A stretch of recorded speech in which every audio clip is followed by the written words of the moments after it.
Buenos días, colegas, amigos. Vamos a iniciar hoy, este es el episodio 1, la serie sobre qué es la historia, contada por mí en vídeos breves. Hablaremos de la noción rápidamente, hablaremos de la noción de historia para los historiadores, para el mundo académico de este siglo XXI, ¿no? Una característica específica de nuestra disciplina, a diferencia de otras ciencias sociales, es que el objeto y el sujeto del conocimiento histórico es el mismo, es decir, llamamos historia a lo que es pasado y llamamos historia a lo que es la escritura de ese pasado desde el presente, ¿no? ¿Eso es bueno o es malo? Yo creo que es bueno, porque nos hace recordar que el historiador descubre su objeto mientras lo construye, ¿no? Eso cualquier historiador de oficio lo sabe, ¿no? Independientemente de que todavía el viejo positivismo tiene una gran influencia positiva, pero sobre todo negativa entre nosotros. Todos sabemos que nosotros reconstruimos el objeto de nuestra investigación, que está en el pasado, lo hacemos desde este presente, ¿no? En el siglo XX se nos han propuesto dos definiciones de la historia muy parecidas, yo diría prácticamente iguales, por parte de la Escuela de Anales y por parte de la historiografía marxista, que son las dos grandes corrientes renovadoras de nuestra disciplina en el siglo XX. Marc Bloch proponía definir la historia como la ciencia de los hombres en el tiempo, ¿no? Ya hay mucha novedad en esto, ¿no? De considerar el sujeto histórico colectivo, ¿no? Una influencia naturalmente del marxismo en los inicios del siglo XX. Después E.H. Carr, un historiador marxista inglés, en una obra que es La historia, muy conocida y cuyo título utilizamos para esta serie de vídeos cortos, nos propone algo parecido. La historia es la ciencia de la sociedad en el tiempo. Carr introdujo una segunda noción de historia que tuvo poco éxito en su momento, es decir, en el siglo pasado, pero visto desde hoy es esencial, lo más importante que él aportó como historiador de la historia desde un enfoque marxista. Y decía que el historiador construye sus fuentes. Nosotros diríamos incluso más que el historiador construye su objeto, ¿no?, de investigación.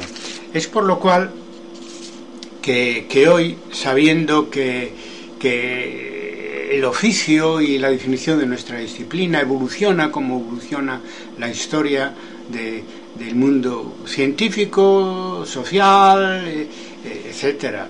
Y ahora propondríamos la siguiente definición. La historia es la ciencia de los hombres y las mujeres en el tiempo y el medio natural.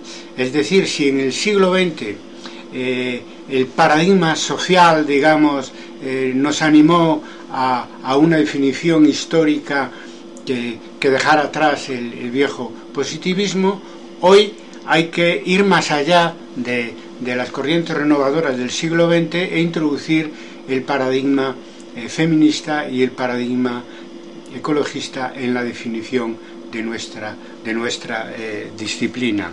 Aún así, esta definición social, feminista y ecologista, que reconoce el papel de los grandes movimientos sociales en la contemporaneidad a la hora de definir lo que es la historia y lo que es historiografía, pues bien, esta definición nueva que proponemos, más amplia que la de Bloch y Carr, tiene un defecto, es decir, le falta algo esencial, y es el historiador.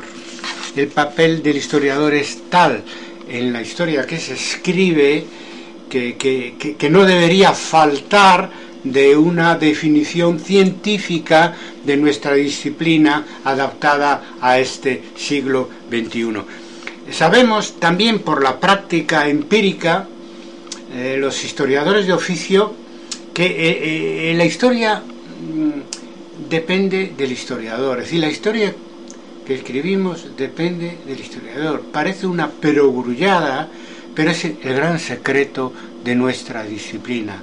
No se reconoce, ni siquiera está en las definiciones de historia más avanzadas del siglo pasado, y hay que reintroducir el historiador en el concepto de historia, aunque se concluya uno concluya que puede ser muy farragosa una definición que al mismo tiempo que reconozca el carácter científico en una disciplina, reconozca el carácter subjetivo, no solo objetivo de nuestra disciplina, es decir, que somos objetivos en la medida de que tenemos capacidad subjetiva de ser realistas y de reproducir ese pasado en la forma más realista posible.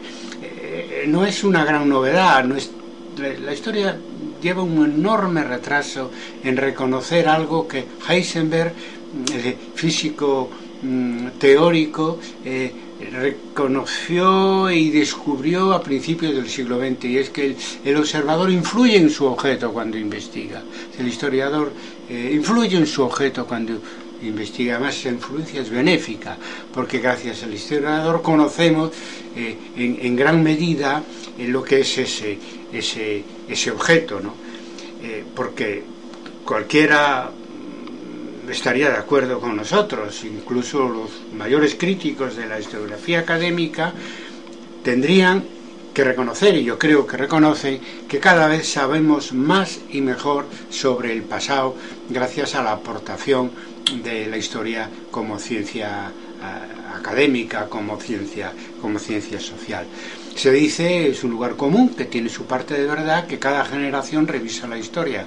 Bueno, eso es cierto desde el punto de vista del sujeto social, obviamente. Es su derecho y es su deber, y es una realidad a la que tenemos que atenernos, ¿no? Porque la historia, ¿quién la hace? La historia la escribe el historiador, pero la hacen los sujetos sociales y políticos, naturalmente. Y esta historia se revisa continuamente por parte de los sujetos políticos y sociales, pero también por parte del historiador, aunque solo fuera porque afinamos la metodología continuamente, y tratamos también de hacer preguntas de ese pasado desde ese presente, desde el cual nosotros escribimos. Es por eso que hay que cambiar el concepto de ciencia de la historia en el siglo XXI, porque hay muchos avances en la historia de la ciencia que no han sido recogidos por la vieja definición, no solo positivista, sino también de Annales y del marxismo, y además porque sencillamente tenemos que reflejar la importancia de los que escriben hoy la historia de los grandes movimientos sociales en la definición de nuestra disciplina, porque arroja nueva luz sobre ese pasado, incluso por muy remoto que sea, también influido de una manera decisoria por los sujetos sociales y políticos de cada momento. No digo más en este breve vídeo, y recomiendo para saber más de nuestra opinión, de la mía, de la opinión de la Red Académica Internacional Historia Debate, pues echar un vistazo a mi conferencia que está en YouTube con el título de Por un nuevo concepto de la historia como ciencia. Muchas gracias y hasta el siguiente episodio.